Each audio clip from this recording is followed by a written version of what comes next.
Hi, it's Steve Wiggett with Royal LePage Trial and Realty here in London, Ontario. Today's topic, the top 10 tips for buying smart.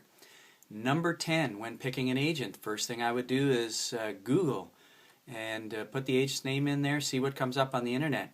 And if not much comes up, probably they're not doing much business, so you want to pick somebody else.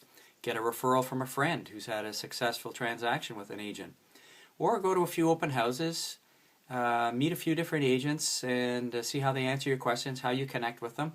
You can really tell a lot by having a face-to-face conversation with somebody.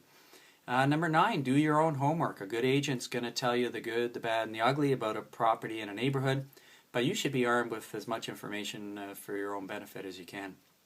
Number 8, look in the backyards of the neighbors of a property you're considering. And if it looks like the Beverly Hillbillies live next door and there's all kinds of junk in the backyard, you probably know what kind of neighbors you're going to get. So you can pick your house, but you can't pick your neighbors. So that's an important consideration. Number 7, get a list of comparable sales that have recently sold in the neighborhood of what you're considering. Number 6, talk to your realtor. How are they going to negotiate on your behalf? What's their strategy in negotiation? Are they going to present the offer themselves and fully support you, or are they just going to email it in? Number 5, anything you object to in a property you're considering now is probably going to be there when you go to sell, unless it's something you can physically change about the property.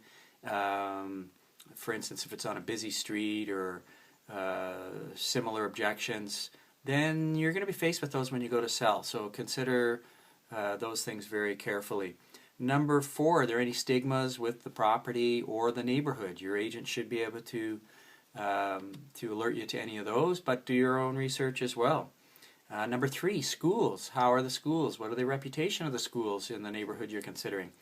Even if you don't have kids, it could be very important for resale if you're selling to a family or a young couple who's considering having kids. Number 2, have a close look at the kitchen and the bathrooms. Those are the 2 biggest items that people look for when they're buying a property. So if you can renovate it and it's priced accordingly when you're looking at it, great, but consider those factors. Number 1 should be obvious, but it's location, location, location. And I would probably recommend getting the absolute best location you can for your budget, and maybe even sacrificing a few other things for location. For instance, if it needs new carpeting or decor, something like that, the location is absolutely key.